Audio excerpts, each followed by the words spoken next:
Jiang Mian. These famous Beijing noodles are hearty and rich in flavor. I can't wait to dig in. Hey everyone, I'm Flo, Dude is behind the camera, and we're all about simple food, simple faith. Jiang Mian, and as we say in Cantonese, Jiang Mian, is a famous noodle dish from Beijing, and we just love this dish because it's an alternative to soupy noodles. It is a noodle that is served dry with a thick sauce that coats all the noodles. Oh, it's so good. Can't wait to show you how to make it. I am using a pound of pork belly today, and only because it was on sale and cheaper than ground pork. Unbelievable. So I have a pound of it, and I'm going to separate the more fatty pieces and the lean pieces. And I'm just cubing it into like the small little cubes. I'm separating the fatty parts because I want to cook them first before adding the leaner parts. So with ground pork, make sure that you use one that's a little bit fattier, not like extra lean ground pork, but it's totally up to you. The pork fat does add a lot of flavor. And if you don't want to eat pork, you can use ground beef or ground chicken. Another option is if you don't want to use meat at all, you can always use tofu and mushrooms. You just really want to have something that will soak up all of the rich, delicious sauce. And just a friendly reminder, pork belly is just bacon before it's smoked. I'm also using 2 green onions, and I'm gonna separate the white and light green parts from the dark green parts. Okay, that will go in with the cooking, and the rest will be garnish.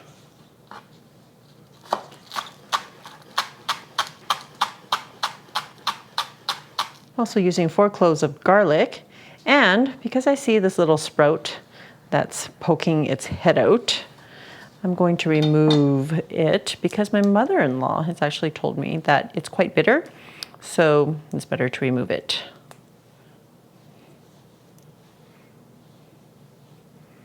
It comes out easily. It's not hard. Well, thanks for the tip, Mom. I'm going to chop this up. And you can use a garlic press if you want.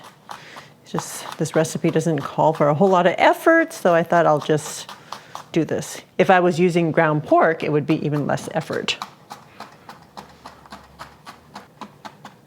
Okay, that's it. Just gonna add it to the white and light green parts of the green onion because this is all going in at the same time. I'm also using a small thumb size piece of ginger. It's probably about ½ ounce. Gives you about a tablespoon of grated ginger. I've already peeled it, but if you don't want to peel it, you can always leave the skin on. Just make sure you clean it really well. Also using half of an English cucumber. I'm just going to julienne.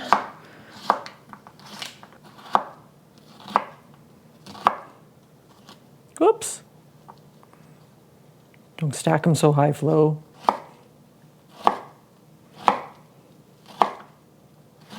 Ooh, redemption, Flo. Okay, there you go. This will be added to your finished dish as your vegetable and some freshness and crunch. I'm using about ½ pound of pressed firm tofu. This is more firm than regular tofu. And if you're going to use this instead of pork, I would probably add at least a pound.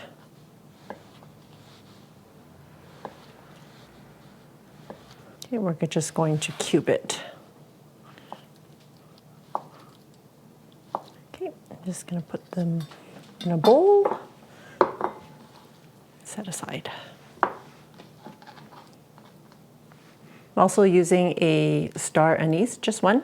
I'm adding it to my dish with the ginger, garlic, and green onions because that's all going in at the same time. So, in traditional Beijing jjajangmian, there are 2 different types of bean paste. and it's soybean paste. This one and this one. So if you look at it, it is different. This one has parts of soybean in it, and this one is more sweet. So they do have different flavors, and we're going to use both of them in the sauce. So the name Jiang Mian is literally translated to fried sauce noodles. So the sauce is really important to include both of these flavors in the sauce. However, I did find out that if you don't have the sweet one, you can easily substitute with a hoisin sauce, which is more common, and you would be able to find that more easily. Now, I did think about whether or not I could substitute the broad bean paste that I often use in other recipes for the soybean paste, and nowhere did I find that I should do that. So I went out to purchase the soybean paste just for this dish. I'm using 4 tablespoons of the soybean paste. That's probably 4. And there I used pretty big scoops. 2 tablespoons of this sweet one. So my understanding is this sauce, even though the flavor is similar to a hoisin sauce, the hoisin is more watery than this one. And I'm assuming then that the flavor for this one is way more intense than the hoisin sauce. But you're still gonna get that sweetness that you're looking for in the sauce. I'm adding 1 tablespoon of dark soy sauce. The dark soy sauce is going to give you that deep, rich color that you're looking for. We're using 2 tablespoons of a regular soy sauce, and this adds the saltiness. Also using 1 tablespoon of the Shaoxing cooking wine. And Shaoxing wine will add a depth of flavor that you won't have otherwise. If you don't have the Shaoxing wine, you can substitute with a regular rice wine, or we have been known to use bourbon in the past, or anything like that, like a dry sherry, just to add that deep flavor. But if you don't want to use any alcohol at all, just omit it. I'm just gonna stir this up. Right, gonna heat up my wok on medium-high. And if you don't have a wok, you can always use a very large frying pan, or even a Dutch oven would work really well here. Right, once you see that wisp of smoke, throw in all of the fatty cubes of meat. And I'm not even gonna use any oil here because it's fatty enough as it is. It will create its own oil. You can start seeing that it's already starting to crisp up and brown. And we do want this pork to be a little bit crispy.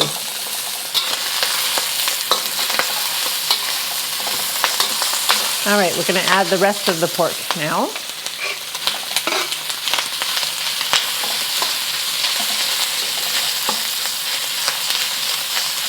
We're also gonna let that sit for a little bit so that it gets a bit of a sear on it before moving it around some more.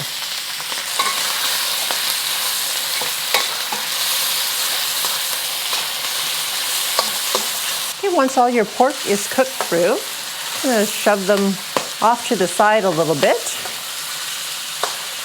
And if you want, you can drain some of this oil. It's totally up to you. I'm going to add my ginger, garlic, and green onion and the star anise right into the middle.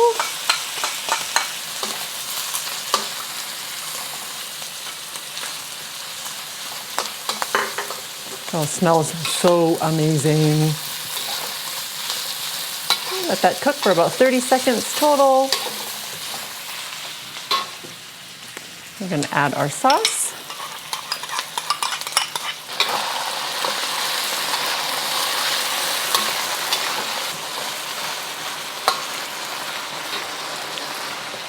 And I'm going to throw in my tofu as well.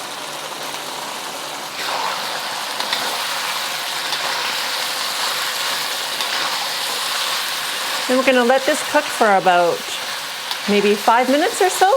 And in the meantime, I am boiling some water on the stove to get my noodles going.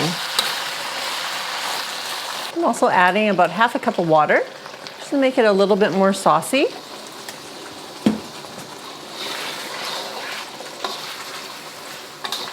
Also making a cornstarch slurry with about 1 teaspoon of cornstarch, adding a tablespoon of water. I just want to thicken up the sauce after I've added some water to make it more saucy. And after it's cooked for about 5 minutes, I'm going to make a well in the middle. And pour in the slurry.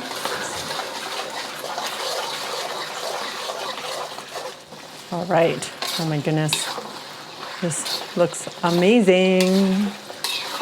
All right, turning off the heat now. And while I can see it, I'm gonna take out the star anise. Okay, now we're just waiting for our noodles to be done. I am making these knife cut noodles, and they come in these like cakes of noodle, and I find that 1.5 is probably good for each person. But you can use any white wheat noodle, and if you don't want to use that, you can use a yellow egg noodle. Either would be acceptable. All right, so the noodles are done. I'm going to scoop some of this in there. Serving with some cucumber. Side. Garnish with some green onions. And that is it. Gorgeous. Are you all ready for? Yep. The taste. So I'm going to mix the noodles around, make sure all the noodles are covered, and this is definitely going to be slurp worthy, so get into it. Oh, rich, intense flavors. For these cool days, rainy days, perfect. Awesome, thanks dude. This recipe makes about 4 to 6 servings, and if you want more sauce, you can just double the sauce ingredients. It will be just as yummy. For more recipes just like this noodle dish, check it out. I will see you over there.